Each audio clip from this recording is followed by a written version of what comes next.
ആ OS configure ചെയ്യുന്ന അല്ലെങ്കിൽ സെറ്റപ്പ് ചെയ്യുന്ന ഒരു സ്റ്റേജിൽ ടിക്ക് ചെയ്യാതെ അതിന് മുന്നോട്ട് പ്രൊസീഡ് ചെയ്യാൻ പറ്റില്ല. ആ ടിക്ക് ഒരു ലൂപ്പല്ലേ, ഒരു ചതിയല്ലേ? ആ റീൽ ഇട്ടിട്ട് ആ റീലിന്റെ മുമ്പിൽ ഒരു ഏത് ബാനർ ഓടണം അല്ലെ ഏത് ആഡ് ഓടണം എന്ന് തീരുമാനിക്കുന്നത് ഈ ഡാറ്റ അനാലിസിസ്റ്റാണ്. ഇത് ആപ്പിളിനോ മൈക്രോസോഫ്റ്റിനോ അമേരിക്കൻ ഗവൺമെന്റ് എപ്പോൾ ആവശ്യപ്പെട്ടാലും നമ്മുടെ ഉൾപ്പെടെ ഡേറ്റകൾ അവർക്ക് കൊടുക്കാം. എല്ലാ ആപ്പുകളെയും അതെ, സ്കാൻ ചെയ്തിട്ടാണ് സെക്കൻഡുകൾക്കുള്ളിൽ നമുക്കൊരു ഒരു ആൻസർ തരും. അതെ. അപ്പൊ എവിടൊക്കെ എന്തൊക്കെ ഇൻഫർമേഷൻ ഉണ്ടോ ഒരു മനുഷ്യന് പറ്റാത്ത സ്പീഡിൽ, അതായത് നമുക്കൊന്നും ആ സ്പീഡ് അച്ചീവ് ചെയ്യാൻ പറ്റില്ല. നമ്മുടെ ഇപ്പോൾ ഈ വീഡിയോ കണ്ടുകൊണ്ടിരിക്കുന്ന പ്രേക്ഷകർ ഉറപ്പായിട്ടും ഇത് കാണുന്നത് ഒരു മൊബൈൽ ഫോണിലോ ഒരു TV-യിലോ അതുമല്ലെങ്കിൽ ഒരു ലാപ്ടോപ്പിലോ ടാബ്ലറ്റിലോ ഒക്കെ ആയിരിക്കും. ഉറപ്പായിട്ടും നിങ്ങൾ ഉപയോഗിക്കുന്ന ഡിവൈസിനെ സപ്പോർട്ട് ചെയ്യുന്ന അല്ലെങ്കിൽ അതിനെ ക്യാരി ചെയ്യുന്ന അതിൻ്റെ സോൾ എന്ന് പറയുന്നത് ഒന്നില്ലെങ്കിൽ ആൻഡ്രോയിഡ് ആയിരിക്കും, അല്ലെങ്കിൽ വിൻഡോസ് ആയിരിക്കും, അതും അല്ലെങ്കിൽ macOS-ഓ iOS-ഓ ആയിരിക്കും, ആപ്പിളിൻ്റെ സോഫ്റ്റ്വെയർ ഓപ്പറേറ്റിംഗ് സിസ്റ്റം ആയിരിക്കും. എപ്പോഴെങ്കിലും ചിന്തിച്ചിട്ടുണ്ടോ എന്തുകൊണ്ട് ഇവർ മാത്രം, എന്തുകൊണ്ട് ഈ ലോകത്ത് ഇത്രയും ഈ പറഞ്ഞ പോലെ മനുഷ്യൻ്റെ ഏറ്റവും വലിയ കണ്ടുപിടുത്തം ചക്രമാണെന്ന് പറയുന്ന ഒരു ഒരു ഒരു ഒരു ചൊല്ലുണ്ടല്ലോ, ഫ്രേസ് ഉണ്ടല്ലോ. പക്ഷേ ഇന്നത്തെ കാലഘട്ടത്തിൽ ടെക്നോളജി ഓരോ ദിവസവും അഡ്വാൻസ് ചെയ്തുകൊണ്ടിരിക്കുകയാണ്. നാളെ എന്ത് വരുമെന്ന് ടെക്നോളജിക്ക് തന്നെ അറിയാത്തൊരു സാഹചര്യമാണ്. അപ്പോൾ അങ്ങനെയുള്ളൊരു സാഹചര്യത്തിൽ നമ്മൾ എപ്പോഴെങ്കിലും ചിന്തിച്ചിട്ടുണ്ടോ എന്തുകൊണ്ട് ഈ 3 ഓപ്ഷൻസ് മാത്രം? എപ്പോഴെങ്കിലും ചിന്തിച്ചിട്ടുണ്ടോ നമുക്ക് സ്വന്തമായി ഒരു ഓപ്പറേറ്റിംഗ് സിസ്റ്റം ഉണ്ടായിരുന്നെങ്കിൽ, അല്ലെങ്കിൽ നമ്മുടെ ഡിവൈസുകളെ പവർ ചെയ്യുന്ന നമ്മുടെ സ്വന്തം എന്ന് പറയാവുന്ന ഈ പറയുന്ന മൂന്നാമതൊരാളുടെ ഇൻ്റർഫിയറൻസ് ഇല്ലാതെ, അല്ലെങ്കിൽ നമ്മൾ ഉപയോഗിക്കുന്ന നമ്മുടെ ഡേറ്റകൾ ചോർന്നു പോവാതെ നമ്മളെ പ്രിസർവ് ചെയ്യുന്ന ഈ പറയുന്ന 100% പ്രിവസി ഓഫർ ചെയ്യുന്ന ഒരു ഓപ്പറേറ്റിംഗ് സിസ്റ്റം ഉണ്ടായിരുന്നെങ്കിലോ എന്ന്, അതും നമ്മുടെ ഇന്ത്യയിൽ നിന്ന് തന്നെ. അതെ, ഇന്ന് എൻ്റെ മുമ്പിലിരിക്കുന്നത് RK പിള്ള സാറാണ്. സാറ് മുന്നോട്ട് വയ്ക്കുന്ന ഒരു വലിയ വിഷനാണ്. അതായത് ഇന്ത്യയിൽ നിന്ന് ഇന്ത്യയുടെ സ്വന്തം home grown 100% make in India OS, INA-OS. നമ്മളിന്ന് സംസാരിക്കാൻ പോകുന്നത് INA-OS-നെ കുറിച്ചാണ്. അതിനോടൊപ്പം തന്നെ നമ്മൾ സംസാരിക്കാൻ പോകുന്നത് ടെക് ഇൻഡസ്ട്രിയെക്കുറിച്ചാണ്. ടെക്നോളജിയെക്കുറിച്ച് നമ്മൾ അറിഞ്ഞിരിക്കേണ്ട, ഓരോ ആളുകളും അറിഞ്ഞിരിക്കേണ്ട പ്രധാനപ്പെട്ട ഒരുപാട് കാര്യങ്ങൾ, നിങ്ങൾക്ക് ചോദിക്കാനുള്ള ഒരുപാട് ചോദ്യങ്ങളായിരിക്കും നമ്മളിന്ന് ചർച്ച ചെയ്യാൻ പോകുന്നത്. നമസ്കാരം സാർ. യെസ്, അപ്പോൾ ആദ്യം തന്നെ എനിക്ക് ചോദിക്കാനുള്ളത്, ഇപ്പോൾ ഞാൻ പറഞ്ഞ ഇൻട്രഡക്ഷനിൽ തന്നെ പറഞ്ഞൊരു കാര്യമുണ്ട്. അതായത് MS-DOS ആണെന്ന് തോന്നുന്നു ഞാൻ മനസ്സിലാക്കിയത് വെച്ച് 1981 ആദ്യമായിട്ട് ഒരു കൊമേഴ്ഷ്യൽ ഓപ്പറേറ്റിംഗ് സിസ്റ്റം ലോകത്ത് കൊണ്ടുവരുന്നത് മൈക്രോസോഫ്റ്റാണ് കൊണ്ടുവരുന്നത് എന്നാണ് ഞാൻ ബിലീവ് ചെയ്യുന്നത്. അതിന് മുന്നേയും പല OS-കൾ ഉണ്ടായിരുന്നുവെങ്കിൽ പോലും MS-DOS ഉണ്ടാക്കി അതിനുശേഷം വിൻഡോസിലേക്ക് വന്ന ആ ഒരു വലിയ ഒരു ചരിത്രമുണ്ടല്ലോ. അപ്പോൾ അങ്ങനെയുള്ളൊരു കാലഘട്ടത്തിൽ ഇപ്പം കീ പ്ലെയേഴ്സും നമുക്ക് വിളിക്കാവുന്നത് വിൻഡോസിനെയും അതുപോലെ macOS അല്ലെങ്കിൽ ആപ്പിളിനെയാണ്. ഇവിടെ ഒരു പുതിയ ഓപ്പറേറ്റിംഗ് സിസ്റ്റത്തിൻ്റെ സാധ്യത എന്താണ്? ഓപ്പറേറ്റിംഗ് സിസ്റ്റം എന്ന് പറയുന്നത് നമ്മൾ ഒരു മെഷീനെ പറഞ്ഞു കൊടുത്ത്, അതായത് എന്താ പറയുക, അതിൻ്റെ നമ്മൾ ബ്രെയിനിൽ കയറ്റി വെക്കുന്ന ഒരു ഐഡിയയാണ്. നമ്മൾ ഏത് ബട്ടണിൽ എന്ത് ഞെക്കുമ്പോൾ ആ മെഷീൻ എങ്ങനെ വർക്ക് ചെയ്യണമെന്ന്. അപ്പം നമ്മളൊക്കെ ഇപ്പം ഈ താങ്കൾ പറഞ്ഞ പീരീഡിലൊക്കെ നമ്മളൊരു കമ്പ്യൂട്ടർ യൂസ് ചെയ്യണമെങ്കിൽ ടൈപ്പ് ചെയ്ത് അതിനൊരു കമാൻഡ് നമ്മൾ ടൈപ്പ് ചെയ്ത് കൊടുത്താണ് ആ കമ്പ്യൂട്ടറിനെ നമ്മൾ റെസ്പോണ്ട് ചെയ്യിക്കുന്നത്. അത് കഴിഞ്ഞിട്ടാണ് വിൻഡോസ് വരുന്നു, പിന്നെ എല്ലാം ക്ലിക്കിലായി. അതെ, അതാണ് വിൻഡോസിൻ്റെ ഒരു ബ്യൂട്ടി. ആളുകൾ ഏറ്റവും കൂടുതൽ അതിലേക്ക് അട്രാക്റ്റ് ചെയ്തതും അതിൻ്റെ ഒരു ഫീച്ചറാണ്. അത് കഴിഞ്ഞ് ആപ്പിൾ വന്നപ്പോൾ ആപ്പിൾ പറഞ്ഞത് ബേസിക്കലി അവരത് കൊണ്ടുവന്ന അമേരിക്കൻസിന് വേണ്ടിയിട്ട് ആദ്യം. കാര്യം എലൈറ്റ് ഒരു ബ്രാൻഡായിട്ട് വന്നിട്ട് ഒരു പ്രീമിയം. അപ്പോൾ അതിൽ വരുന്ന അതിൻ്റെ പ്രൊഡക്റ്റിൻ്റെ കോസ്റ്റ്, അവരുടെ OS-ൻ്റെ കോസ്റ്റ്, ഇതെല്ലാം ഒരു സാധാരണക്കാരന് താങ്ങാവുന്നതിനേക്കാളും കുറച്ചുകൂടെ കൂടുതലാണ്.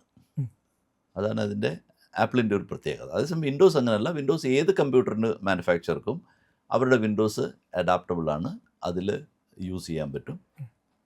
അതുകൊണ്ടാണ് വിൻഡോസിന് പോപ്പുലാരിറ്റി കൂടിയത്, മാർക്കറ്റ് ഷെയറും കൂടുതലാണ്.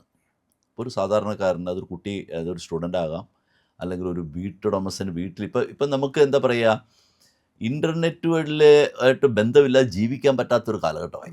അത് ഒരുപാട് കാര്യങ്ങൾ നമ്മൾ എന്താ പറയുക, നെറ്റ് വഴി നമ്മൾ ഇൻഫർമേഷൻ സ്വീകരിക്കുന്നുണ്ട്, ഇൻഫർമേഷൻ പാസ് ചെയ്യുന്നുണ്ട്, ഡിസ്കസ് ചെയ്യുന്നുണ്ട്, പത്രം വായിക്കുന്നുണ്ട്.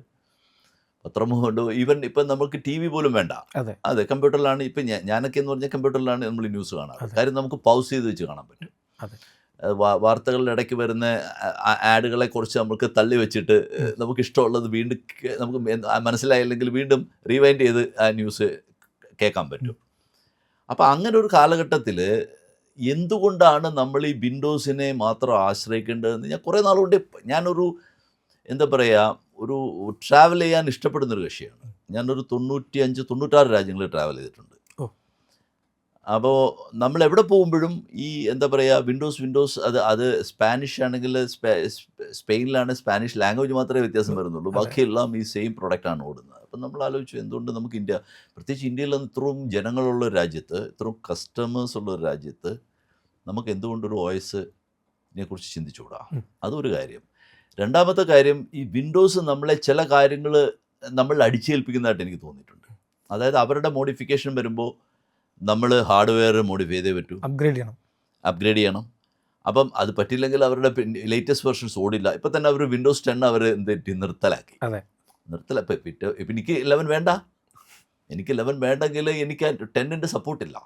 അപ്പം ഞാൻ 10 യൂസ് ചെയ്ത് എന്തെങ്കിലും വിഷയം ഉണ്ടായാൽ അവർ പറയും ഞങ്ങൾ നിർത്തി. അപ്പം അങ്ങനെ വരുന്ന ഒരു കാലഘട്ടത്തിലാണ് ഞാൻ ഇതിനെക്കുറിച്ച് ചിന്തിച്ചു തുടങ്ങിയിട്ടൊരു 3-4 വർഷമായി. അങ്ങനെയാണ് ഞാൻ ആക്ച്വലി എൻ്റെ MTech ചെയ്തത് റഷ്യയിലാണ്. അപ്പം എനിക്ക് ഒരുപാട് റഷ്യൻ സുഹൃത്തുക്കളുണ്ട്, പ്രോഗ്രാമേഴ്സ്.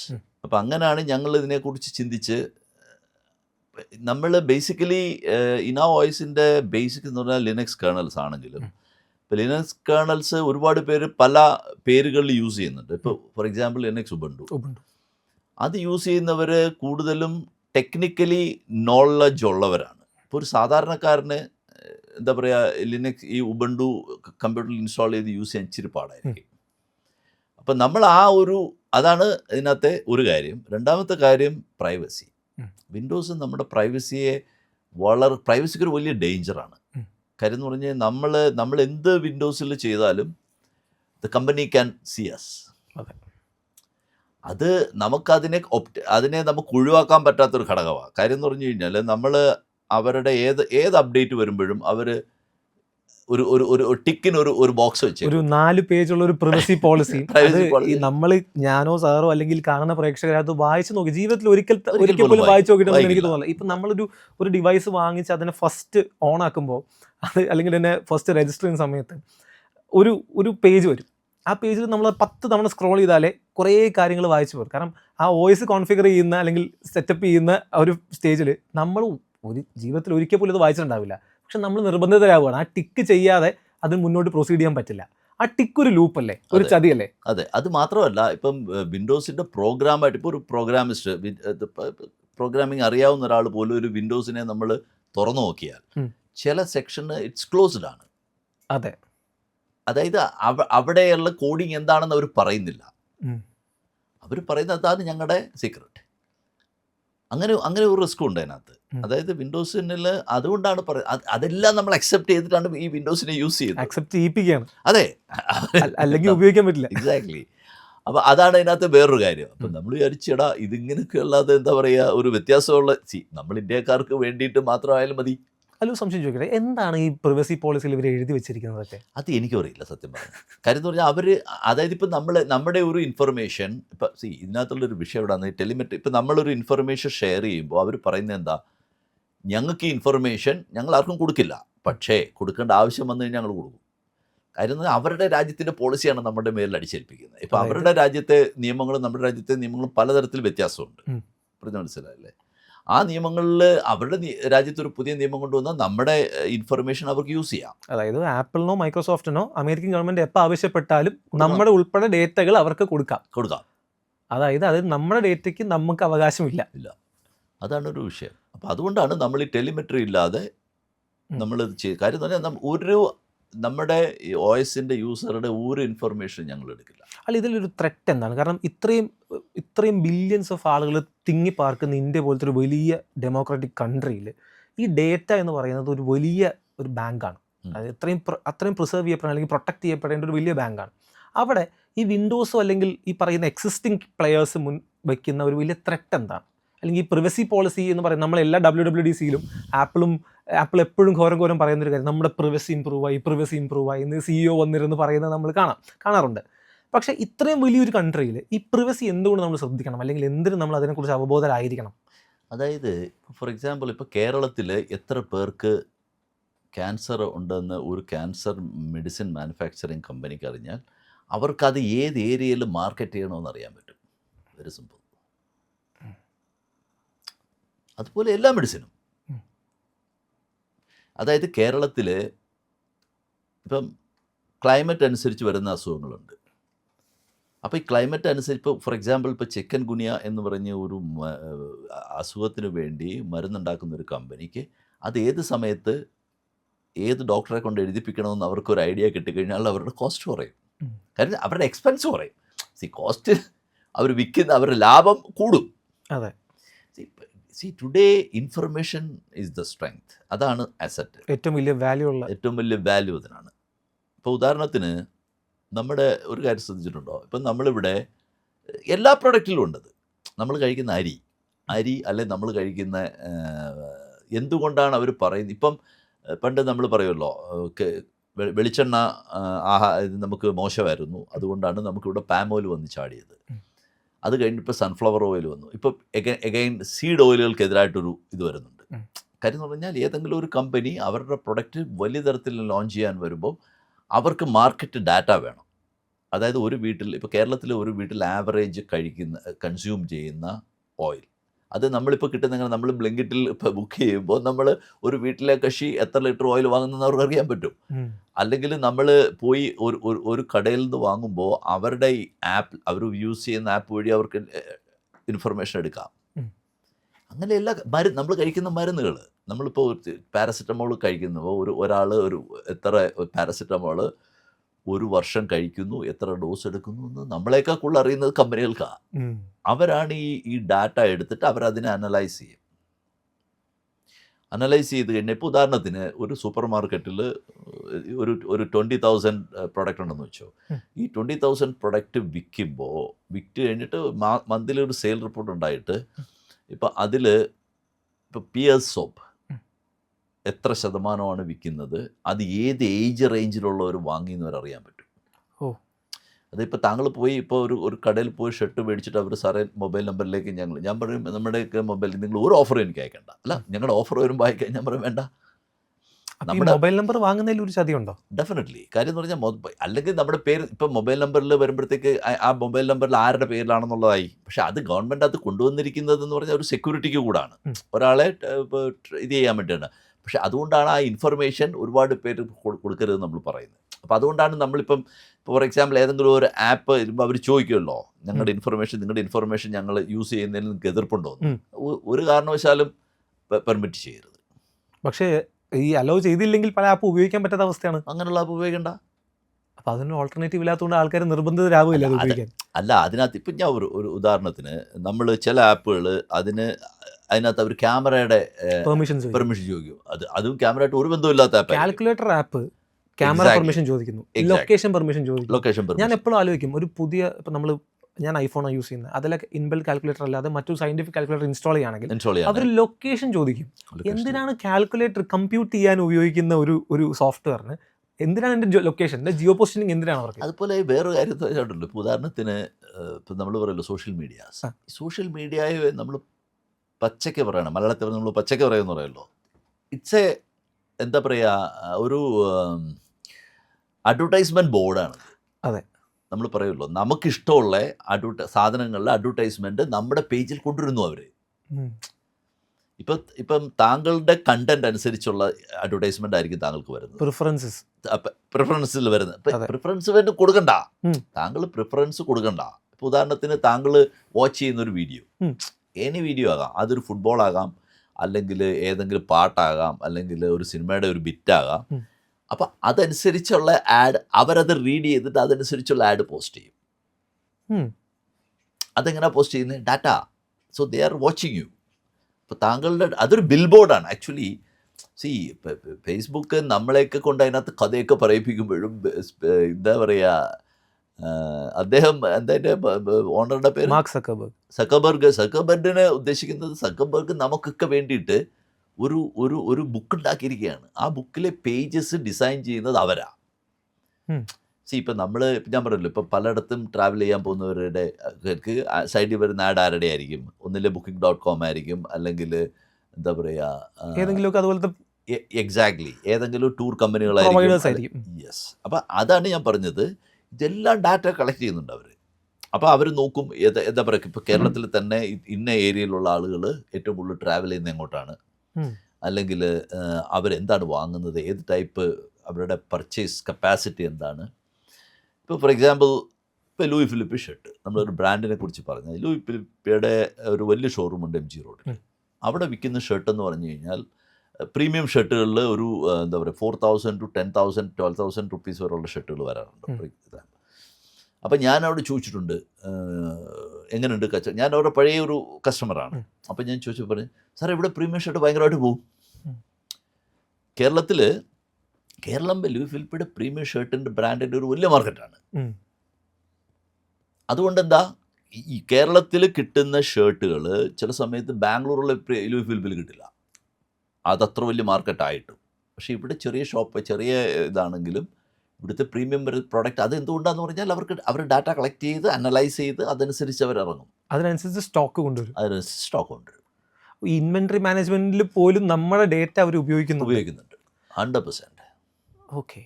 അപ്പോൾ ഞാൻ ചോദിക്കട്ടെ, ഇപ്പം നമ്മൾ യൂസ് ചെയ്യുന്ന ഒരു മൊബൈൽ ഡിവൈസ്, അപ്പോൾ ഞാനത് ഐഡിയലായിട്ട് ഉപയോഗിക്കാതെ വെച്ചിരിക്കാമെന്ന് വിചാരിക്കുക, അപ്പോൾ പോലും അത് റെക്കോർഡ് ചെയ്യുന്നുണ്ട് ഡേറ്റാസ്.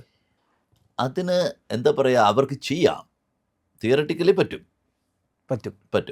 ഡെഫിനറ്റ്ലി. അതിനകത്തൊരു എന്തായാലും ഒരു മൈക്രോഫോൺ ഉണ്ട്. എക്സാക്ട്ലി. ഞാൻ ക്യാമറ അല്ലെങ്കിൽ മൈക്രോഫോൺ എന്ന് പറയുന്ന ഇത്രയും സെൻസിറ്റീവ് ആയിട്ടുള്ള കുറേ സെൻസേഴ്സിൻ്റെ അകത്ത് ഉള്ളതും ഉണ്ടാകുമ്പോൾ അവർക്ക് അതിനെ എക്സ്പ്ലോയിറ്റ് ചെയ്യണമെങ്കിൽ ഒരു ബട്ടൻ്റെ ആവശ്യമല്ലേ ഉള്ളവരെ സംബന്ധിച്ച്. അത് ചില ആപ്പ് ഇപ്പം നമ്മളിപ്പോൾ പ്ലേ സ്റ്റോറിൽ നിന്ന് ആപ്പ് എടുക്കുമ്പോൾ, ഇപ്പോൾ പ്ലേ സ്റ്റോർ ആണെങ്കിലും ആപ്പിൾ ആണെങ്കിലും നമ്മളിപ്പോൾ ഒരു ആപ്പ് ഡിസൈൻ ചെയ്യുന്നത് ഗെയിമുകളിലെ അല്ലെങ്കിൽ എനി ആപ്പ്, അത് നമ്മൾ എന്താ പറയുക, ആ ആപ്പ് ഇവർ രണ്ടുപേരും യൂസ് ചെയ്യണമെങ്കിൽ അവരുടെ ടെക്നിക്കൽ റിവ്യൂ കഴിഞ്ഞാലേ അവർ സമ്മതിക്കും.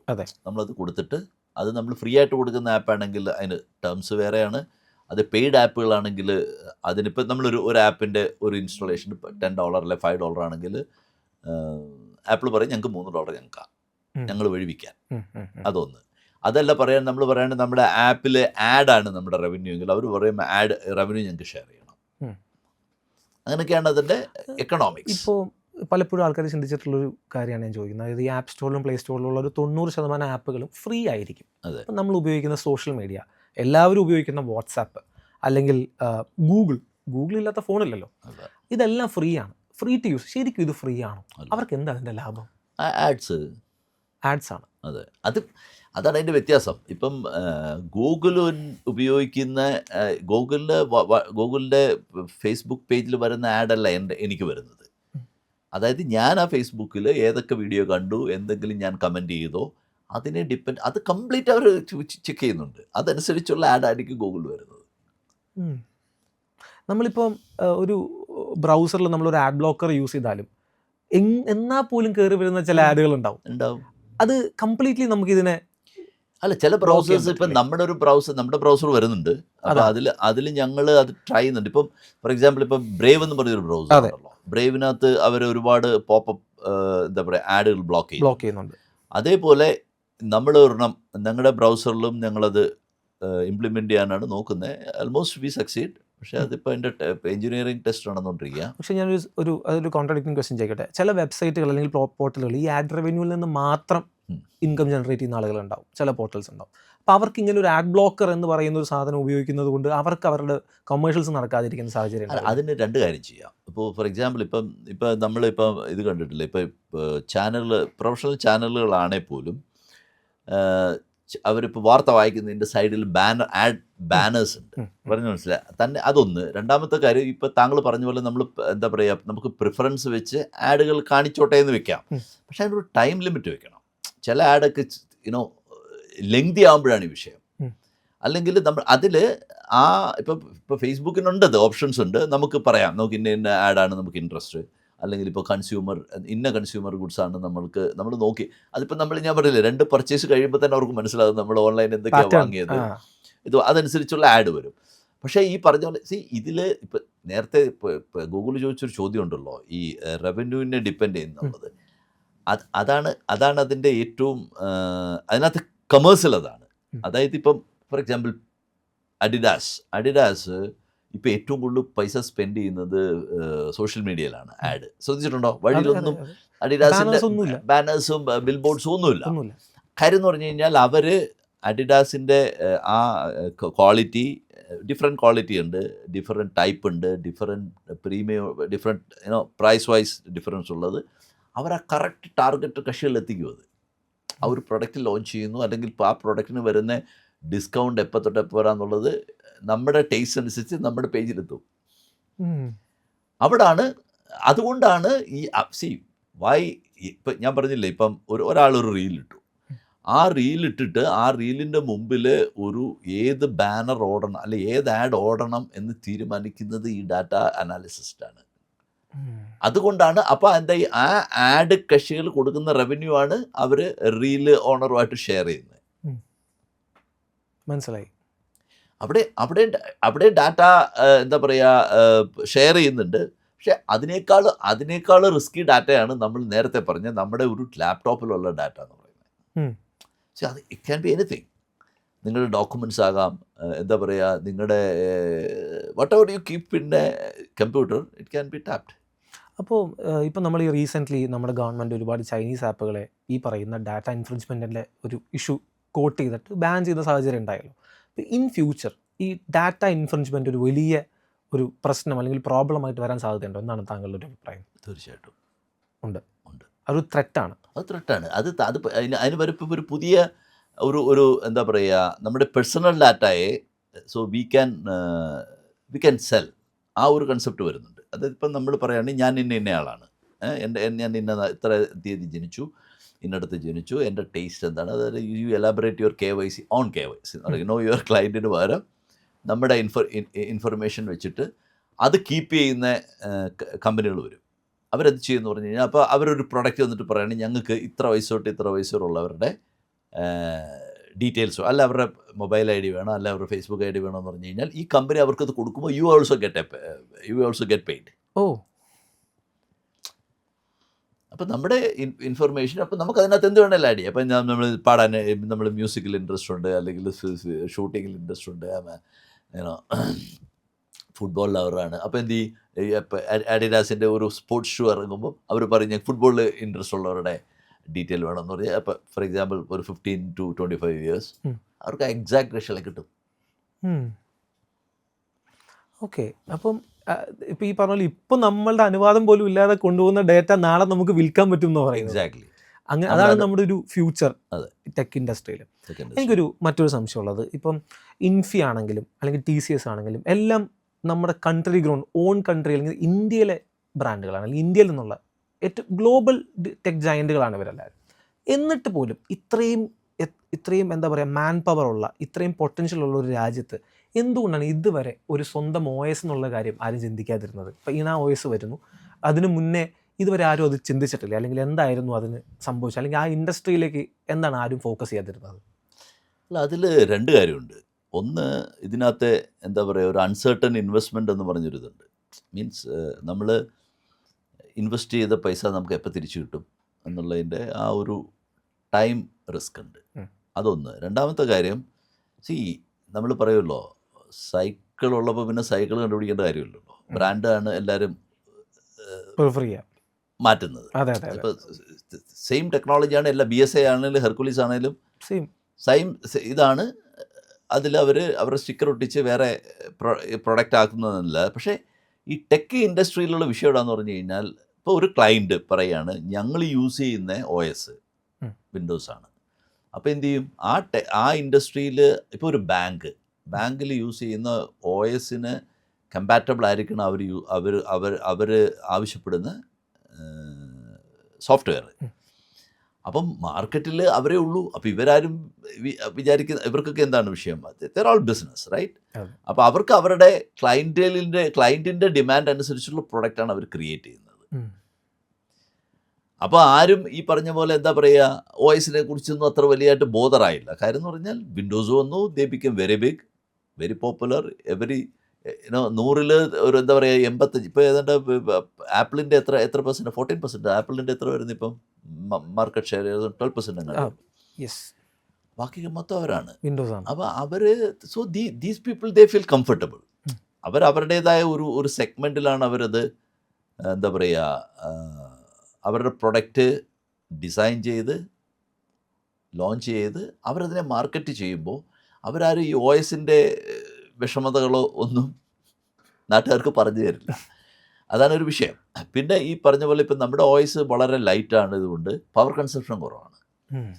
പിന്നെ പഴയ ഹാർഡ്വെയറിൽ വർക്ക് ചെയ്യുന്നതുകൊണ്ട് വേസ്റ്റ് കുറയ്ക്കാൻ പറ്റും. പിന്നെ ഇത് സാധാരണ ഒരു ലിനക്സിൽ ഇൻസ്റ്റലേഷൻ ഡിഫിക്കൽട്ടീസ് ഉള്ളത് പോലെ നമ്മുടെ ഇതില്ല. നമുക്ക് നമ്മുടെ സൈറ്റിൽ നിന്ന് തന്നെ ഡൗൺലോഡ് ചെയ്ത് ഫ്ലാഷ് ചെയ്ത് നിങ്ങൾക്ക് വിൻഡോസിന് പാരലായിട്ട് വേണമെങ്കിൽ യൂസ് ചെയ്യാൻ പറ്റും. അതുപോലെ ഗെയിമിങ്ങിൽ നമ്മുടെ ആപ്പ് ഒരു വലിയൊരു പെർഫോമറാണ്. ഞാൻ അതിലേക്കാണ് ചോദിക്കാൻ വരുന്നത്. ഇതിപ്പം ഈ എഡ്യൂക്കേഷൻ ഇൻഡസ്ട്രി എന്ന് പറയുമ്പോൾ നമ്മൾ യൂത്തിനെ കുറിച്ച് പറയുമ്പോൾ എല്ലാവരും ആദ്യം കോട്ട് ചെയ്യുന്ന എഡ്യൂക്കേഷൻ അല്ലെങ്കിൽ വിദ്യാഭ്യാസത്തിൻ്റെ ഒരു ക്വാളിറ്റി എന്നൊക്കെയാണ് പറയുന്നത്. പക്ഷേ അതുപോലെ തന്നെ ഇപ്പോൾ വളരെ ബൂമായിക്കൊണ്ടിരിക്കുന്ന ഇൻഡസ്ട്രിയാണ് ഗെയിമിംഗ്. അതും ഈ യൂത്ത് സെൻറ്റേർഡ് ആണ്, യുവാക്കളാണ് അതിലേക്ക് കൂടുതൽ ആകർഷിച്ച് വരുന്നത്. അപ്പം ഇങ്ങനെ ഒരു പുതിയ OS വരുമ്പോൾ അല്ലെങ്കിൽ ഇപ്പോൾ എക്സിസ്റ്റ് ചെയ്യുന്ന കീ പ്ലെയേഴ്സിൻ്റെ ലിമിറ്റേഷൻസ് എന്തൊക്കെയാണ്? അതായത് ഇപ്പോൾ ഈ വലിയൊരു ഇൻഡസ്ട്രിയിൽ നിലനിൽക്കുന്ന വിൻഡോസ് അല്ലെങ്കിൽ ആപ്പിൾ അതല്ലെങ്കിൽ മറ്റേതെങ്കിലും ഒരു ഓപ്പറേറ്റിംഗ് സിസ്റ്റം നിലനിൽക്കെ ഗെയിമേഴ്സ് നേരിടുന്നൊരു പ്രശ്നം എന്താണ്? അല്ലെങ്കിൽ അത് എങ്ങനെയാണ് നമുക്ക് OSലൂടെ പരിഹരിക്കാൻ പറ്റുക? അല്ല, ഗെയിമേഴ്സിൻ്റെ മെയിൻ വിഷയം എവിടെയെന്ന് പറഞ്ഞാൽ അവരുടെ റാം യൂസേജും ഹാർഡ്വെയർ യൂസേജുമാണ്. അപ്പം OSൻ്റെ സൈസ് വൈസ് ലൈറ്റ് സൈസും നമ്മുടെ റാമിൻ്റെ യൂസേജ് ഐഡിയൽ റാമിൽ പോലും നമ്മൾ 513 MB യൂസ് ചെയ്യുന്നുള്ളൂ. 513 MB. അതെ, MB. ഇന്നത്തെ കാലത്ത് MB എന്നൊക്കെ പറയുമ്പോൾ 513 MB ഉപയോഗിക്കുള്ളൂ എന്ന് പറയുമ്പോൾ ഒരു കാലത്ത് ഫോണുകളിൽ 512 GB ഉണ്ടായിരുന്നുള്ളൂ റാം. ഇന്ന് ഈ ജനറേഷനിൽ അത്രയും യൂസ് ചെയ്യുന്നുള്ളൂ, കൺസ്യൂം ചെയ്യുന്നുള്ളൂ എന്ന് പറയുന്നത് വലിയൊരു അച്ചീവ്മെന്റ് ആയിട്ടാണ്. അതെ, അപ്പം അങ്ങനെ വരുമ്പം നമുക്ക് ഒരുമാതിരിപ്പെട്ട എല്ലാ സ്പോർട്സ് ഗെയിമുകളും ഗെയിം ആപ്ലിക്കേഷനും നമ്മുടെ OSൽ വളരെ സ്മൂത്ത് ആയിട്ട് റൺ ചെയ്യും. അതായത് അതിൻ്റെ ഏറ്റവും ഹൈ എൻഡ് സ്പെക്കിൽ തന്നെ നമുക്ക് റൺ ചെയ്യാൻ പറ്റും. എനിക്ക് തോന്നുന്നു ഇപ്പോഴും പല ഗെയിമുകളും അധികം ആളുകൾ കളിക്കുന്ന പല ഗെയിമുകളും ഹൈലി ഗ്രാഫിക്സ് ഓറിയൻറ്റഡ് ആയിട്ടുള്ള ഗെയിമുകളുടെ മാക്സിമം കേപ്പബിലിറ്റിയിൽ പ്ലേ ചെയ്യാൻ പറ്റാറില്ല. അല്ലെങ്കിൽ ഈ പറയുന്ന ഡിവൈസസിൽ പറ്റാറില്ല. അല്ലെങ്കിൽ അതിന് അത്രയും ഹാർഡ്വെയർ സ്പെസിഫിക്കേഷൻ വേണ്ടി വരാറുണ്ട്. അത്രയും റാം വേണം, അത്രയും വലിയ GPU കൺസംഷൻ വേണം, എല്ലാ കാര്യങ്ങളും അതുപോലെ വേണം. പക്ഷേ പലർക്കും അത് അഫോർഡ് ചെയ്യാൻ പറ്റാറില്ല. OS വരുമ്പോൾ ആ അഫോർഡബിലിറ്റി ഫാക്ടർ കുറച്ചും കൂടെ ആക്സസിബിൾ ആവും ആളുകൾക്ക്. യെസ്, അപ്പോൾ നമുക്കിപ്പോൾ ഗെയിമിംഗ് കുറച്ചും കൂടെ ഇൻഡസ്ട്രി വലുതാവുന്നതനുസരിച്ച് ആളുകൾക്ക് ആക്സസിബിൾ ആവും എന്നാണ് പറയുന്നത്. അതെ, തീർച്ചയായിട്ടും. ഓക്കെ. അപ്പം വേറൊരു കാര്യം എനിക്ക് ചോദിക്കാനുള്ളത്, ഇപ്പം നമ്മുടെ ഞാൻ നേരത്തെ പറഞ്ഞ ഗ്ലോബൽ ജയൻസ്, ഇപ്പോൾ ഇൻഫി ആണെങ്കിലും അല്ലെങ്കിൽ മറ്റേത് ടെക് കമ്പനി ആണെങ്കിലും അവിടെ ഏറ്റവും കൂടുതൽ ആളുകളുള്ളത് ഇന്ത്യൻസാണ്. അപ്പം ഇന്ത്യയുടെ ഒരു മാൻ പവർ അല്ലെങ്കിൽ ഈ ടെക് റിലേറ്റഡ് ആയിട്ടുള്ള ഇൻഡസ്ട്രിയിലെ മാൻ പവറിൻ്റെ പൊട്ടൻഷ്യൽ എത്രമാത്രമാണ്? അങ്ങനെ എന്താണ് മനസ്സിലാക്കുന്നത്? ഇപ്പം ഇന്ത്യയുടെ പൊട്ടൻഷ്യൽ, മാൻ പവറിൽ പൊട്ടൻഷ്യൽ ഉള്ളതുകൊണ്ടാണ് നമ്മൾ സത്യം പറഞ്ഞാൽ ഇതുവരെ IT-ൽ എന്താ പറയുക മുമ്പിൽ വന്നത്. പക്ഷേ ഇനിയിപ്പം നമുക്കൊരു ഭയങ്കര റിസ്ക് വരുന്നുണ്ട് AI.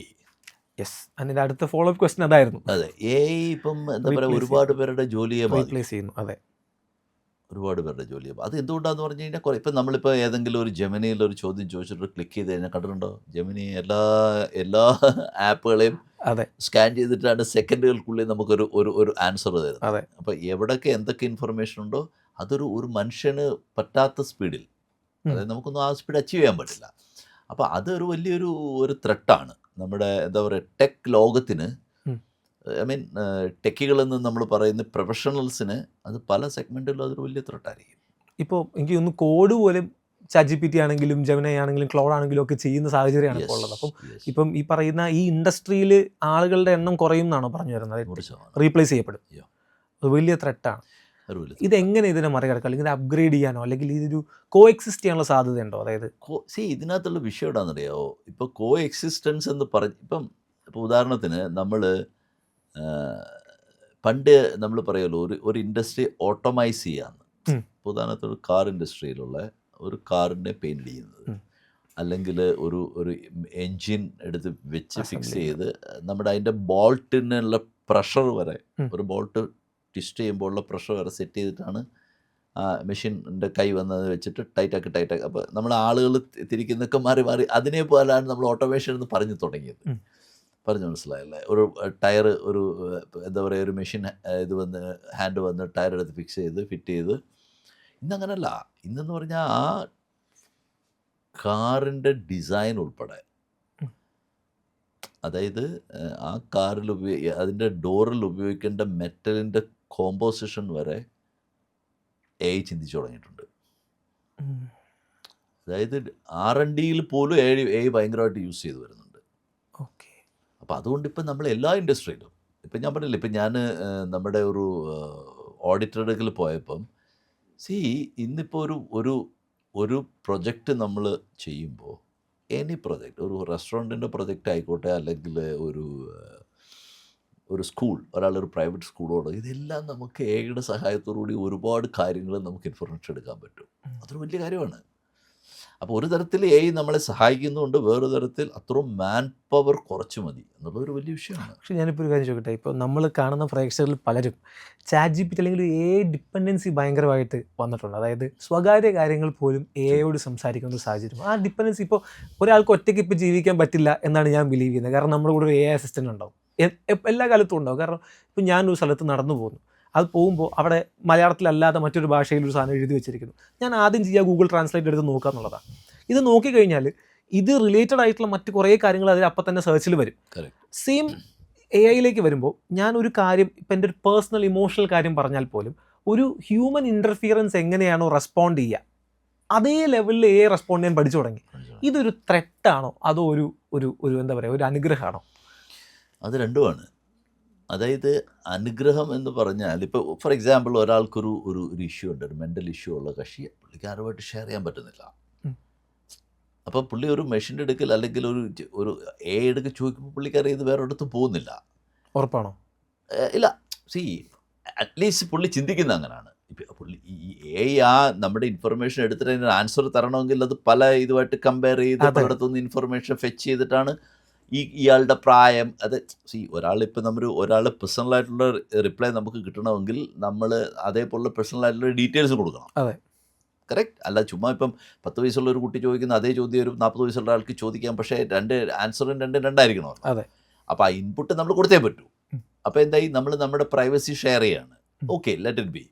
അപ്പോൾ പക്ഷേ ഈ ആൻസർ തരുന്ന ഇപ്പോൾ ഒരു സൈക്കാട്രിസ്റ്റിൻ്റെ ഒരു സൈക്കാട്രിസ്റ്റ് കൊടുക്കുന്ന ചില ആൻസർ ചിലപ്പോൾ ഒരു ഹ്യൂമൻ സൈക്കാട്രിസ്റ്റിനേക്കാളും ചിലപ്പോൾ ബെറ്റർ ആകാതെ ഇരിക്കാം. ബെറ്റർ ആകുന്ന എപ്പോഴാന്ന് പറഞ്ഞാൽ ഈ ഹ്യൂമൻ സൈക്കാട്രിസ്റ്റ് പുള്ളിയുടെ മൂഡ് അനുസരിച്ചായിരിക്കും പുള്ളിയുടെ ആൻസർ വരുന്നത്. പക്ഷെ ഇവിടെ അതില്ല, മൂഡ് ചേഞ്ച് ഇല്ല, എന്താ പറയുക, ക്ലൈമറ്റ് ചേഞ്ച് കൊണ്ടുള്ള ജലദോഷമൊന്നും സംഭവം പിടിച്ചിട്ടില്ല. ഇതൊക്കെ ഉള്ളൂ. അതൊരു ആക്യുറസി വിൽ ബി ഡിഫറെൻറ്റ്. അതൊരു വലിയ വിഷയമാണ്. പക്ഷേ ഈ ഡേറ്റകളെല്ലാം ഇവരിപ്പോൾ ChatGPT ആണെങ്കിൽ ഓപ്പൺ AI നമ്മുടെ ഡേറ്റ മുഴുവനായിട്ട് ഇവർ എടുക്കുകയാണ്. അതായത് നേരത്തെ പറഞ്ഞ സോഷ്യൽ മീഡിയ പ്ലാറ്റ്ഫോംസ് നമ്മുടെ പ്രിഫറൻസ് അല്ലെങ്കിൽ ഇൻട്രസ്റ്റുകളെ ബേസ് ചെയ്താണ് നമുക്ക് ആഡ്സ് തരുന്നതെങ്കിൽ ഇവരുടെ കയ്യിലുള്ളത് നമ്മുടെ ഏറ്റവും വ്യക്തിപരമായ കാര്യങ്ങൾ. എനിക്കറിയുന്ന എൻ്റെ പല സുഹൃത്തുക്കളും അവർ ജാതകം വരെ അല്ല അപ്ലോഡ് ചെയ്തിട്ടുണ്ട്. അങ്ങനെ ചെയ്യുന്ന ആളുകളെ എനിക്കറിയാം. ജാതകം നോക്കി അവരുടെ പ്രശ്നവും സമയവും കുറിപ്പിക്കുന്ന ആളുകളെ എനിക്ക് നന്നായിട്ട് അറിയാം. ജ്യോത്സ്യന്മാരുടെ വരെ ജോലി നോട്ടിഫിക്കേഷൻ വെക്കുന്ന വിഷയങ്ങളുണ്ട്. എന്റെ ജാതകം ഇന്നതാണ്, അതുകൊണ്ട് ബുധനാഴ്ച രാവിലെ ഞാൻ എന്ത് ചെയ്യണം എന്നുള്ള നോട്ടിഫിക്കേഷൻ.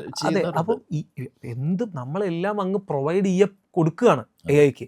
ഇത് സത്യം പറഞ്ഞാൽ നാളെ അവർക്ക് വേണമെങ്കിൽ നമുക്കെതിരെ എക്സ്പ്ലോയിറ്റ് ചെയ്യാൻ പറ്റുന്നൊരു അത് ചെയ്യാം. അത് നമ്മൾ അറിയാതെ നമുക്ക് ചെയ്യപ്പെടുന്നുണ്ട്. ഞാൻ നേരത്തെ പറഞ്ഞ പോലെ ഈ എന്താ പറയുക, നമ്മളിലേക്ക് വരുന്ന ഇൻഫർമേഷൻ അത് കൂടുതലും ഇങ്ങനെ നമ്മുടെ ഡാറ്റ അനലൈസ് ചെയ്തിട്ടാണ് വരുന്നത്. പക്ഷേ ഇതിനകത്തൊരു താങ്കൾ നേരത്തെ ചോദിച്ച മെഡിസിൻ്റെ കാര്യത്തിലുള്ള ഒരു വേറെ പോസിറ്റീവ് ആസ്പെക്റ്റ് എന്താണെന്നറിയാമോ? ഇന്നിപ്പം നമ്മൾ ഏത് ഹോസ്പിറ്റലിൽ പോയാലും, നമ്മൾ ഒരു എന്താ പറയുക, തലവേദനയായിട്ടൊരു ഹോസ്പിറ്റലിൽ പോയാലും അവർ സ്കാൻ ചെയ്യാൻ പറയും, തല സ്കാൻ ചെയ്യാൻ പറയും, ഹാർട്ട് സ്കാൻ ചെയ്യാൻ പറയും. നമ്മളെ മാക്സിമം അവർ അവിടെ ചെയ്യാവുന്ന എല്ലാ ടെസ്റ്റുകളിലും ഏതൊക്കെ ടെസ്റ്റാണ് നമ്മളെ ചെയ്യിക്കാൻ പറ്റുക. അതിപ്പോൾ ഒരു വലിയ സ്കാമായിട്ട് വന്നിട്ടുണ്ട് കേരളത്തിൽ മാത്രമല്ല, ഒരുമായിട്ടപ്പെട്ട ഇന്ത്യയിൽ മാത്രമല്ല. ഞാനിപ്പോൾ മിഡിൽ ഈസ്റ്റിൽ പോയപ്പോൾ അവിടുത്തെ ഹോസ്പിറ്റലുകളും ചെയ്യുന്ന ഇതാ. പ്രത്യേകിച്ച് നമുക്കൊരു ഇൻഷുറൻസ് ഉണ്ടെങ്കിൽ നമുക്ക് ഇല്ലാത്ത ടെസ്റ്റുകളൊക്കെ അവർ ചെയ്യിക്കും. നമ്മളും വിചാരിക്കും എന്താ, നമ്മൾ ഈ ടെസ്റ്റ് ചെയ്തോട്ടെ, നമ്മളെല്ലാം ഇൻഷുറൻസ് കമ്പനിയല്ലേ കൊടുക്കുന്നത്. പക്ഷേ എക്സ്റേ ഒരുപാട് ചെയ്യാൻ പാടില്ല. ആക്ച്വലി നമുക്ക് നമ്മുടെ ബോഡിയെ അത് നെഗറ്റീവായിട്ട് ബാധിക്കുന്ന ഒരു സാധനമാണ് എക്സ്റേ. പക്ഷേ ഇപ്പം എന്താ പറയുക, AI റിലേറ്റഡ് ആയിട്ടൊരു മെഡിക്കൽ അഡ്വൈസർ എന്നുള്ള ഒരിത് നമ്മുടെ വിഷയങ്ങളെല്ലാം അതിനകത്തോട്ട് ഫീഡ് ചെയ്യും. നമുക്ക് എത്രയുണ്ട് കൊളസ്ട്രോൾ, ഷുഗർ, എത്ര നമ്മുടെ വിഷയം ഇതൊക്കെയാണെന്ന് പറഞ്ഞിട്ട് നമ്മുടെ ഇൻഫർമേഷൻ കൊടുത്തിട്ട് നമുക്കൊരു അഡ്വൈസ് തരാൻ പറ്റിയ ഒരു സിസ്റ്റം വന്നു കഴിഞ്ഞാൽ ഇറ്റ്സ് ഗുഡ്. നമ്മളെപ്പോഴും പറയുമല്ലോ, നമുക്കൊരു അസുഖം വരുമ്പോൾ ഒരു സെക്കൻഡ് ഒപ്പീനിയൻ എടുക്കണം. നമ്മൾ ഈ സെക്കൻഡ് ഒപ്പീനിയൻ തേടിപ്പോണം എപ്പോഴാണ്, നമുക്ക് പരിചയമുള്ള ഡോക്ടർ അല്ലെ നമ്മുടെ സുഹൃത്തുക്കളൊക്കെ അവരുടെ അടുക്കലല്ലേ ചോദിക്കുന്നത് നമ്മൾ ഇത് ഇങ്ങനെ ഒരു ഇതുണ്ടെന്ന്. പക്ഷേ അതൊരു അതിനൊരു ആക്യുറസി ഉള്ള ഒരു AI അഡ്വൈസർ വരിക എന്ന് പറഞ്ഞാൽ ഇറ്റ്സ് ഗുഡ് തിങ്. അതായത് നമ്മുടെ ലൈഫ് കുറച്ചും കൂടി ഈസി ആക്കാൻ യെസ്, ഒരു ഒരു AI അസിസ്റ്റൻസ് ഉള്ളത് എപ്പോഴും നല്ലതാണ്. അത് നമ്മുടെ എന്താ പറയുക മെഡിക്കൽ രംഗത്ത് വരുന്ന ചേഞ്ചസിൽ നമ്മുടെ എന്താ പറയുക ആയുർദൈർഘ്യം കൂട്ടാനുള്ള ഒരുപാട് റിസർച്ചുകൾ നടക്കുന്നുണ്ട്. ഉം. ഏറ്റവും വലിയത് ഞാൻ കേട്ടത് ഇപ്പോൾ സാധാരണ നമ്മൾ ഓർഗൻസ് അല്ലേ ഉം. മാറുന്നത്. ഇപ്പോൾ ഒരാൾക്ക് ബോഡി ഡെത്ത് ഉം. വന്നു കഴിഞ്ഞാൽ തല മാറ്റി വയ്ക്കാം. ഓ ബോഡിയിൽ പാരാലിസിസ് വന്ന് ബോഡി ഫങ്ഷണൽ അല്ലാതായി കഴിഞ്ഞാൽ ആ തല ലൈവ് ആണെങ്കിൽ അത് എന്താ പറയുക തല വിഷയമുള്ള കക്ഷിയിലേക്ക് മാറ്റി വയ്ക്കാൻ പറ്റും. ഓ അത്ര സോഫിസ്റ്റിക്കേറ്റഡ് ആയിട്ടുള്ള റിസർച്ച് നടക്കുന്നുണ്ട്. Okay, interesting. ഞാൻ മറ്റൊരു സംശയം ചോദിക്കട്ടെ. ഇപ്പം സൈബർ സെക്യൂരിറ്റി എന്ന് പറയുന്ന ഒരു വലിയ വിഭാഗം ഇപ്പോൾ ഓപ്പൺ അപ്പ് ആയി. നമ്മളിപ്പോൾ ഈ പറഞ്ഞ പോലെ ഡേറ്റ ബ്രീച്ച് അല്ലെങ്കിൽ ഡേറ്റ ഇൻഫ്രിഞ്ച്മെൻറ്റ് എന്നുള്ള വാക്കുകൾ നമ്മൾ ഈ സമീപം ഒരു 15 വർഷമായിട്ട് കേൾക്കാൻ തുടങ്ങിയത്. ഇപ്പോൾ കീ പ്ലെയേഴ്സിനെ പറയും, നമ്മൾ 2 വലിയ ബ്രാൻഡുകളെ കുറിച്ച് പറഞ്ഞു. ഇൻഡസ്ട്രി ജയൻസ് അവരാണ്. അവർക്ക് ഇത് ടോട്ടലി കേർബ് ചെയ്യാൻ പറ്റാത്ത എന്തുകൊണ്ടാണ്? അല്ലെങ്കിൽ ഈ പറയുന്ന സൈബർ സെക്യൂരിറ്റി ഒരു കംപ്ലീറ്റ് ഒരു പ്രൊട്ടക്ഷൻ അല്ലെങ്കിൽ 100% സെക്യൂരിറ്റി കൊണ്ടുവരാൻ പറ്റാത്തത് എന്തുകൊണ്ടാണ്? ഇല്ല, അത് സൈബർ സെക്യൂരിറ്റി ഇപ്പോൾ ഫോർ എക്സാമ്പിൾ നമ്മുടെ ഒരു ഇൻഫർമേഷൻ നമ്മളറിയാതെ വേറെ ആൾ എടുത്തുകൊണ്ട് പോകുന്നതാണ് ചുരുക്കത്തിൽ പറഞ്ഞാൽ അതെ. അതിനകത്തെ വിഷയം. ഉം. അപ്പോൾ നമ്മൾ ആ ഇൻഫർമേഷൻ എവിടെ സൂക്ഷിക്കുന്നു എന്നുള്ളത് ഒരു കാര്യമാണ്. ഉം. രണ്ടാമത്തെ കാര്യം ഈ പറഞ്ഞ പോലെ നമ്മൾ എന്താ പറയുക ഇപ്പോഴത്തെ ഏതൊക്കെ പ്രോഗ്രാമുകളാണ് അതിനകത്ത് യൂസ് ചെയ്താണ് ഈ സിസ്റ്റം ഉണ്ടാക്കിയിരിക്കുന്നത്, അതിനെ എങ്ങനെ ബ്രേക്ക് ചെയ്യാം എന്നുള്ളതാണ് ഒരു ഹാക്കറിൻ്റെ ഉം. ഐഡിയ. ഉം. കാര്യം ഇത് ഫിസിക്കലി അല്ലല്ലോ പോയി ചെയ്യുന്നത്. ഇപ്പം അതെ. നമ്മുടെ സെർവർ തന്നെ 12 പ്രാവശ്യം അറ്റാക്കായി. ഓ കാര്യം എന്ന് പറഞ്ഞു കഴിഞ്ഞാൽ പലർക്കും നമ്മളിങ്ങനൊരു പ്രോഗ്രാം വരുന്നതിൽ താല്പര്യമുള്ളവരല്ല. എൻ്റെ ചോദ്യം അടുത്തതായിരുന്നു. പറഞ്ഞത് മനസ്സിലായില്ലേ? അപ്പോൾ എന്ത് പറഞ്ഞ പോലെ ഇപ്പോൾ ഒരു ബാങ്കിൻ്റെ ഇപ്പം ഇവിടുത്തെ നമ്മുടെ ഇൻഫോസിസ് ആയിക്കോട്ടെ അല്ലെ ടാറ്റ ആയിക്കോട്ടെ അവർക്കൊക്കെ ബാങ്കിങ് സോഫ്റ്റ്വെയർ ഒരുപാടുണ്ട്. ഉം. അപ്പോൾ ഈ ബാങ്കുകൾ നമ്മൾ നേരത്തെ പറഞ്ഞ പോലെ ബാങ്കുകൾ ഒരു ഡാറ്റാ സെൻറ്റർ കളക്ടേഴ്സാണ്. പക്ഷേ അവരുടെ ആവശ്യത്തിനും അവരുടെ ഇതിനു വേണ്ടിയാണ് അത് ഉപയോഗിക്കുന്നത്. പക്ഷേ എന്നാലും വേറെ തമാശ ഉണ്ട്. ഇപ്പം അമേരിക്കയിൽ എന്താ പറയുക മലയാളികളിൽ ഇപ്പോൾ ഉദാഹരണത്തിന് കോട്ടയത്തുള്ള ഒരു കക്ഷി വർക്ക് ചെയ്യുന്ന അമേരിക്കയിൽ വർക്ക് ചെയ്യുന്ന ആളാന്ന് വെച്ചോ. അവിടുത്തെ ചിലപ്പോൾ പാസ്പോർട്ട് ഹോൾഡർ ആയിരിക്കാം. ആശാട്ടിക്ക് അല്ല ആശാന് എന്താ പറയുക HSBCയിൽ ഒരു അക്കൗണ്ട് ഉണ്ടെന്ന് വെച്ചോ. കോട്ടയ ഭാഷയിൽ സംസാരിക്കുന്ന കസ്റ്റമർ സർവീസ് ഉള്ള കക്ഷികളെ കൊണ്ട് കോൾ ചെയ്യും. അറിയോ, അത്ര സ്പെസിഫിക്കാണ് ഡാറ്റ അനാലിസിസ് യൂസ് ചെയ്യുന്നത്. ഓ അതായത് അവരൊരു പുതിയ പ്രൊഡക്റ്റ് ഇറക്കുകയാണ്. HSBC service they are bringing, അല്ലെങ്കിൽ അമെക്സ് ഒരു പുതിയ കാർഡ് കൊണ്ടുവരുന്നു, ഒരു പുതിയ സ്കീം കൊണ്ടുവരുന്നെങ്കിൽ അതിൻ്റെ പ്രൊമോഷൻ അത്ര പ്രിസൈസായിട്ട് പോകും. അമേരിക്കയിൽ ഇരിക്കുന്ന ക്ലയൻറ്റിന് കോൾ പോണത് കേരളത്തിൽ നിന്നാണ്. ഓക്കെ. അപ്പോൾ അത്ര ഇതായിട്ട് ബാങ്കുകൾ ഡാറ്റ യൂസ് ചെയ്യുന്നുണ്ട്. അപ്പോൾ ഈ ഡാറ്റ യൂസ് ചെയ്യുന്ന ഒരു ഹാക്കറിന് അറിയേണ്ടത് ഈ ഡാറ്റയുടെ ഉടമസ്ഥൻ്റെ അക്കൗണ്ടിൽ കിടക്കുന്ന പൈസ അടിച്ച് മാറ്റുക എന്നുള്ളതാണ്. അപ്പോൾ അവരതിനെ ഈ പറഞ്ഞ പോലെ സൈബർ സെക്യൂരിറ്റി നമ്മൾ പറയുന്ന പോലെ എന്താ പറയുക, അത് ഡെയിലി ഇവോൾവ് ചെയ്യുന്നൊരു ഓരോ ദിവസം സ്കോപ്പ് വലുതായിക്കൊണ്ടിരിക്കുകയാണ്. സ്കോപ്പ് വലുതായിക്കൊണ്ടിരിക്കുകയാണ്. അതൊരിക്കലും എന്താ പറയുക യെസ് വി ഡിഡ് ഇറ്റ് എന്ന് പറയാൻ പറ്റത്തില്ല. കാര്യം എന്ന് പറഞ്ഞാൽ ഓരോ ദിവസവും ടെക്നോളജി എൻഹാൻസ് ചെയ്യുന്നതനുസരിച്ച് മറ്റേ സൈഡിലും അവർ ടെക്നോളജി എൻഹാൻസിങ് ഡാർക്ക് വെബുകളൊക്കെ അവരിതിനെ ചേസ് ചെയ്തുകൊണ്ടേയിരിക്കും. ഓക്കെ. അപ്പോൾ അതുകൊണ്ട് ഏറ്റവും വലിയ ഗുണം എന്താ ചില സമയത്ത് കണ്ടിട്ടില്ല, ഏറ്റവും വലിയ കള്ളനെ ബാങ്ക് ചെയ്യാൻ അബ്സോർവ് ചെയ്യും. കാര്യം പറഞ്ഞു കഴിഞ്ഞാൽ ഹൗ യു ഡിഡ് ഇറ്റ്, അതെന്താ ചെയ്തതെന്ന് അറിയാനായിട്ട്. അതെ, ഇപ്പോൾ പല ടെക് കമ്പനീസും ഗൂഗിളൊക്കെ അങ്ങനെ ചെയ്ത കാര്യങ്ങൾ ഞാൻ ഒരുപാട് പേര് ചെയ്യുന്നുണ്ട്. ഇപ്പോൾ നമ്മുടെ ബ്രൗസർ വരുന്നു എന്ന് പറഞ്ഞു. ഉം. നമ്മുടെ ഓൺ ബ്രൗസർ വരുമ്പോൾ അത് നമ്മൾ എത്രത്തോളം അതിൻ്റെ ഒരു ഈ പറഞ്ഞ പ്രിവസി ആംഗിൾ തന്നെ നമ്മൾ സെർച്ച് ചെയ്യുന്ന കാര്യങ്ങൾ, നമ്മുടെ പ്രിഫറൻസുകൾ ഈ ബ്രൗസറിലാണല്ലോ എല്ലാവരും. ഇപ്പോൾ മരുന്ന് പോലും എനിക്ക് ഇന്ന സിംറ്റംസ് ഉണ്ട് എന്ന് അടിച്ചു കൊടുത്ത് മരുന്ന് പോലും ഗൂഗിളിൽ നോക്കി മെഡിക്കൽ ഷോപ്പ് ഇപ്പോൾ പ്രിസ്ക്രിപ്ഷൻ ഇല്ലാതെ വല്ല മരുന്നും കിട്ടുന്ന മരുന്നുകളെല്ലാം പോയി ഗൂഗിൾ നോക്കി വാങ്ങുന്ന ആളുകളെ എനിക്കറിയാം. അപ്പോൾ നമ്മുടെ OSലേക്ക് വരുമ്പോൾ ഇന്നയുടെ OSലേക്ക് വരുമ്പോൾ അതിൻ്റെ ബ്രൗസർ നമ്മൾ പ്രൊവൈഡ് ചെയ്യുന്ന ബ്രൗസർ എത്രത്തോളം ഈ പറയുന്ന മറ്റ് എക്സിസ്റ്റിംഗ് ബ്രൗസർ ഇപ്പോൾ മൊസറല്ല ആണെങ്കിലും അല്ലെങ്കിൽ ക്രോം ആണെങ്കിലും അതിൽ നിന്നൊക്കെ എത്ര ഡിഫറൻ്റ് ആയിരിക്കും നമ്മുടെ ബ്രൗസർ? ബ്രൗസർ എന്ന് പറഞ്ഞാൽ ബ്രൗസർ ഒരു വലിയ അപകടകാരിയല്ല. കാര്യം എന്ന് പറഞ്ഞു കഴിഞ്ഞാൽ ഇപ്പം മൊസില്ലയിൽ നമുക്ക് സൈൻ ഇൻ ചെയ്യാതെ തന്നെ സെർച്ച് ചെയ്യാം. അതെ. സോ അപ്പം നമ്മുടെ ഇൻഫർമേഷൻ ആരും എടുക്കുന്നില്ല. നമ്മൾ സൈൻ ഇൻ ചെയ്തിട്ട് സെർച്ച് ചെയ്യുമ്പോഴാണ് അവർക്ക് ഗൂഗിളിന് നമ്മുടെ ഇൻഫർമേഷൻ നമ്മൾ കൊടുക്കുക ചെയ്യുന്നത് ബേസിക്കലി. പിന്നെ അവർ നേരത്തെ പറഞ്ഞ പോലെ അവരത് എന്തിന് യൂസ് ചെയ്യുന്നു എന്നുള്ളതാണ് അവിടുത്തെ എത്തിക്സ്. അതെ. പക്ഷെ നമ്മൾ പറയുന്നത് നമ്മൾ എടുക്കുന്ന ഇൻഫർമേഷൻ, നമ്മൾ എടുക്കില്ല ഇൻഫർമേഷൻ നമ്മുടെ ബ്രൗസറിൽ, ആ ബ്രൗസറിൽ തന്നെയുള്ള ഇൻഫർമേഷനേ ഉള്ളൂ. പിന്നെ നാളെ നമ്മളൊരു മെയിൽ ID സിസ്റ്റം കൊണ്ടുവരികയാണെങ്കിൽ, മെയിൽ ഇൻ്റഗ്രേഷൻ കൊണ്ടുവരികയാണെങ്കിൽ ആ മെയിലിനകത്തുള്ള information it will kept with you only. നമ്മളൊരിക്കലും അതിന് കാര്യം എന്ന് പറഞ്ഞാൽ നമ്മളൊരു ഈ നേരത്തെ പറഞ്ഞ പോലെ ഒരു ആഡ് റിലേറ്റഡ് ആയിട്ട് റവന്യൂ ക്രിയേറ്റ് ചെയ്യാൻ ഉദ്ദേശിക്കുന്നില്ല. ഓക്കെ. അവിടാണ് ഈ പറഞ്ഞ പോലെ ഡാറ്റ വേണ്ടത്. നമ്മളൊരു ആഡിൽ കൂടെ റവന്യൂ ഉണ്ടാക്കുമ്പോൾ നമ്മുടെ ആഡ് കാണുന്നവരുടെ ടേസ്റ്റിൽ ഉണ്ടെങ്കിൽ അവർ കാണുമ്പോഴാണ് നമുക്ക് അതിനകത്തുനിന്ന് പൈസ കിട്ടുന്നത്. അതെ. അല്ല, ഇപ്പം നമ്മളൊരു ഒരു ഫ്ലെക്സ് ബോർഡ് എവിടെയെങ്കിലും വെക്കുമ്പോൾ ഒരു വർഷത്തേക്കാണല്ലോ നമ്മൾ വെക്കുന്നത്. അതെ. ഒരു വർഷത്തേക്ക് വെച്ചിട്ട് അവർക്ക് ആ ലാൻഡ് ലോഡിന് ഇത്ര റെൻറ്റ് കൊടുത്ത് അവിടെ ഒരു പ്രൊഡക്റ്റ് നമ്മൾ ഡിസ്പ്ലേ ചെയ്യുമ്പോൾ അതിൽ ആ റോഡിലെ തിരക്ക്, ആ ജംഗ്ഷൻ്റെ പ്രത്യേകത, ഇതൊക്കെ അനുസരിച്ചാണ് ആ ബോർഡിൻ്റെ കോസ്റ്റ് വരുന്നത്. അതെ. എന്ന് പറഞ്ഞ പോലെയാണ് ഇത്. അപ്പം നമ്മളതിനകത്തൊരു ആഡ് റിലേറ്റഡോ അല്ലെങ്കിൽ ഡാറ്റ റിലേറ്റഡ് ആയിട്ടുള്ള ഒരു റവന്യൂ സ്ട്രക്ചറും നമുക്കില്ല. ഓക്കെ.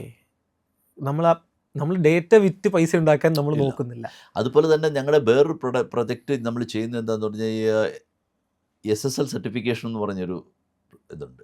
അത് സൈറ്റ് അറിയാമല്ലോ. അതെ. SSL. നമ്മൾ ആ സർട്ടിഫിക്കേഷൻ സെൻറ്റർ സ്റ്റാർട്ട് ചെയ്യാനുള്ള പ്ലാൻ ഉണ്ട്. ഓ, ഇന്ത്യയിലില്ല. ഇന്ത്യയിലില്ല. അതെ. ഇന്ത്യയിലില്ല. ഇപ്പോൾ ആരും അതൊന്ന് നമ്മുടെ പ്രേക്ഷകർക്ക് ഒന്ന് എക്സ്പ്ലെയിൻ ചെയ്യാം. എന്താണ് ഈ SSL സർട്ടിഫിക്കേഷൻ? അതായത് സെക്യൂരിറ്റി, അതായത് ഒരു സൈറ്റിൽ നമ്മൾ കയറുമ്പോൾ ആ സൈറ്റ് നമ്മുടെ കയ്യിൽ നിന്ന് ഇൻഫർമേഷൻ എടുക്കുന്നില്ല എന്നുള്ളതിൻ്റെ ഒരു ഓതറൈസേഷനാണ് ഈ HTTPS.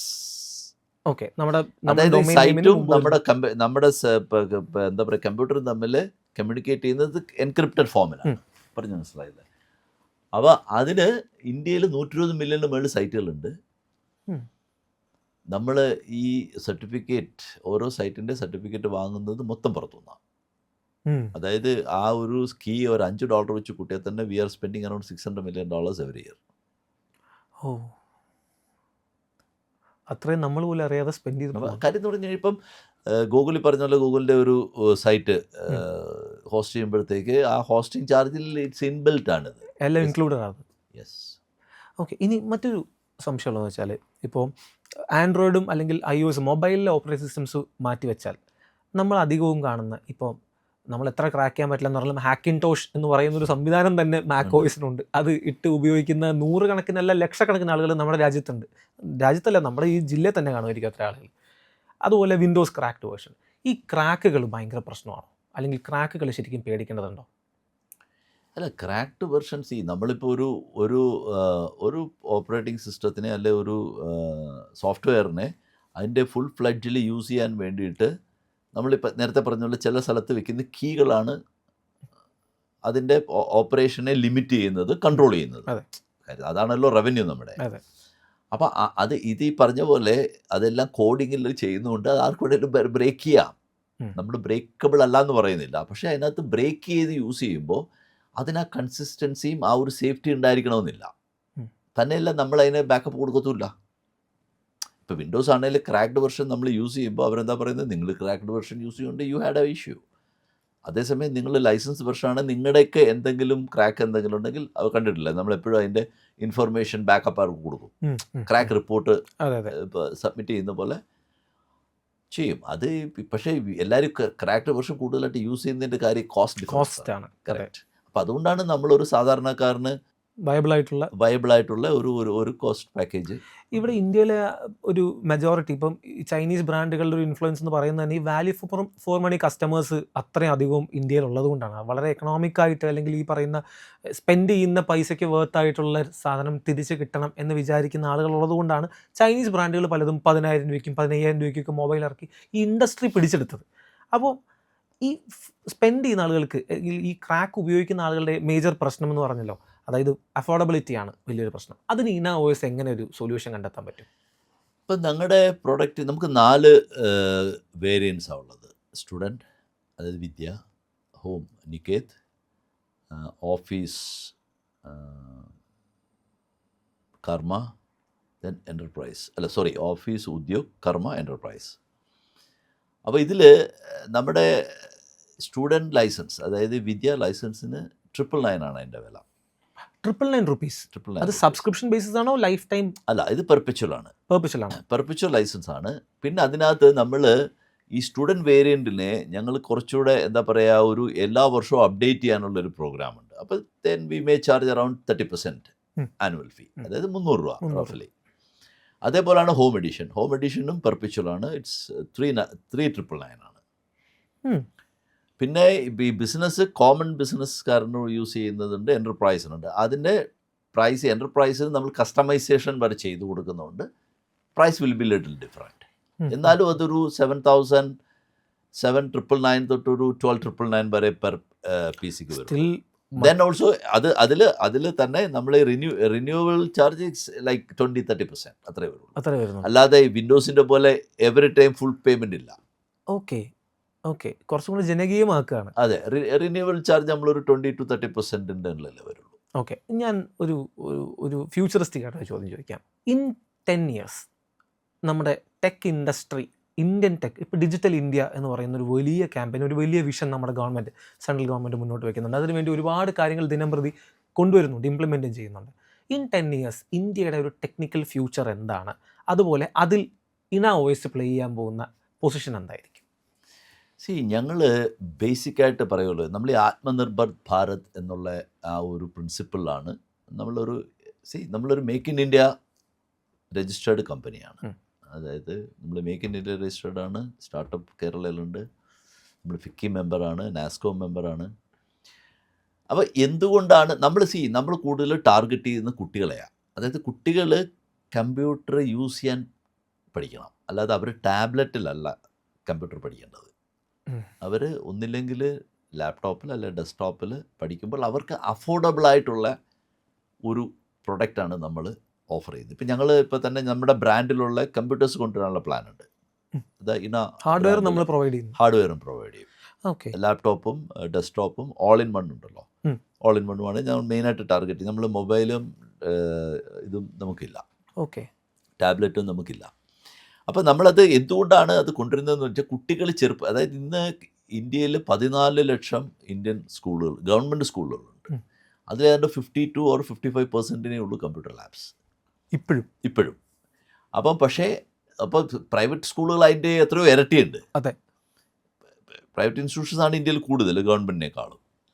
അപ്പോൾ അവർക്ക് കമ്പ്യൂട്ടർ എഡ്യൂക്കേഷൻ ചെറുപ്പത്തിലേ തുടങ്ങണമെങ്കിൽ, അവരത് കണ്ട് പഠിക്കണമെങ്കിൽ അവർക്ക് അഫോർഡബിളായിട്ടുള്ള ഹാർഡ്വെയറും സോഫ്റ്റ്വെയറും വേണം, അഫോർഡബിളായിട്ടുള്ള OS വേണം. അപ്പോൾ അതുകൊണ്ടാണ് നമ്മുടെ ഐഡിയ എന്ന് പറഞ്ഞാൽ ഇന്ത്യയിലെ കുട്ടികൾക്ക്, അതായത് ഏത് വില്ലേജിലുള്ള കുട്ടികൾക്കാണേലും അവരുടെ സ്കൂളിൽ പോയാൽ അവർക്ക് കമ്പ്യൂട്ടർ എന്താണെന്നും കമ്പ്യൂട്ടറിൽ എങ്ങനെയാണ് പഠിക്കേണ്ടതെന്നും ഉള്ള ബേസിക് നോളജ് കിട്ടിക്കഴിഞ്ഞാൽ when they grow they will think different. Digital ലിറ്ററസിയാണ് എക്സാക്ട്ലി നമ്മുടെ വിഷൻ കൊണ്ട് നമ്മൾ ഉദ്ദേശിക്കുന്നത്. അത് തന്നെ മനസ്സിലായി. That's a great vision, very appreciable vision. അതുപോലെ തന്നെ സംഭവിക്കട്ടെ. And very nice meeting you sir. And I hope നമ്മളിനി ഉടനെ ഇതിൻ്റെ ഒരു കൊമേഴ്ഷ്യൽ വേർഷൻ്റെ ലോഞ്ച് വരുന്നു. ഒപ്പം തന്നെ നമ്മൾ കുറച്ചും കൂടെ എലാബറേറ്റ് ആയിട്ട് ഇതിനെക്കുറിച്ച് സംസാരിക്കുന്നതായിരിക്കും. And thank you. അന്ന് നമ്മൾ വരുമ്പോൾ നമ്മുടെ ടെക്നിക്കൽ ടീമിൻ്റെ കൂടെ ഉറപ്പായിട്ടും കുറച്ചും കൂടെ ടെക്നിക്കൽ റിലേറ്റഡ് അതെ, കുറച്ചും കൂടെ ഇപ്പം ലോഞ്ച് ആവാത്തത് കൊണ്ട് തന്നെ പല കാര്യങ്ങളും നമുക്ക് പറയാൻ പറ്റില്ല, അല്ലെങ്കിൽ അതിൻ്റെ ഒരു ഡിസ്പ്ലേ ചെയ്യാൻ പറ്റില്ല, ഒന്നും പ്രോട്ടോടൈപ്പ് കാണിക്കാൻ പറ്റില്ല. സോ ഒഫീഷ്യൽ ലോഞ്ചിന് ശേഷം നമുക്ക് ഔദ്യോഗികമായിട്ട് അങ്ങനെ ഒരു ഒഫീഷ്യൽ ഇൻ്റർവ്യൂ തന്നെ നടത്താം. So once again thank you for coming to our floor. Thank you so much.